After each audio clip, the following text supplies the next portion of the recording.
Good morning বন্ধুরা, তোমরা কেমন আছো? আমি ভালো আছি, তোমরা নিশ্চয়ই খুব ভালো আছো। এখন চলো, এখন বাজে 11:30। চলো, মেয়েকে স্কুল থেকে দিয়ে আসলাম, এখন রান্না বসাবো। চলো, কী কী রান্না বান্না করি না করি তোমাদের সাথে শেয়ার করবো। আর মায়ের পুজো দিয়ে নিয়েছি মেয়ে, তোমাদের একবার দেখিয়ে দিই। চলো, মাকে একবার দর্শন করিয়ে দিই তোমাদের। এই দেখো, মাকে ভালো করে দর্শন করে নাও, তোমরা দেখতেই পাচ্ছ। দুই মাকে দর্শন করে নাও ভালো করে। আর এই দেখো, সব ঠাকুরকেও দর্শন করে নাও ভালো করে। দেখছি কেমন লাগছে মাকে, তোমরা কমেন্ট করে জানিও। আর এদিকে বাইরে বৃষ্টি পড়ছে, আর জামা কাপড় সব কেচে নিয়েছে মেয়ে, সব মেলে দিয়েছি। চলো, কি রান্না বান্না হচ্ছে তো পরে তোমাদের সাথে শেয়ার করবো। শুভ দুপুর বন্ধুরা, চলো আজকে কী কী রান্না বান্না হয়েছে তোমাদের সাথে শেয়ার করে দিই।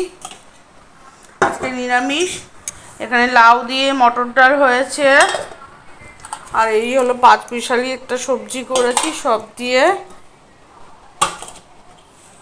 এখনো খাবার প্রচণ্ড গরম। আর এই হলো বেগুন ভাজা, আর এই হলো ভেন্ডি ভাজা।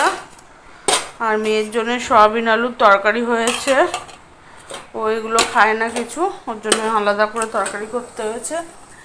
আর এখানে আছে ভাত। আজ দুপুর এটাই মেনু। এখন বাজে 4টে, আর ঘর টর সব পরিষ্কার করা হয়ে গেছে, মেয়ে করে নিচে। চলো পরে বন্ধুরা, এখন বাজে 4টে বাজে, মেয়েকে আনতে যাব। দেখো রেডি হয়েছি, আনবো, এনে তারপরে ভাত খাবো। চলো, আজকে মতো ভিডিওটা একটুখানি। ভিডিওটা ভালো লাগে লাইক করো, কমেন্ট করো, শেয়ার করে দিও, আর আমার চ্যানেলটাকে সাবস্ক্রাইব করে দিও। আজকের মতন টাটা, কালকে একটা নতুন ভিডিওর সাথে তোমাদের সাথে আবার দেখা হবে।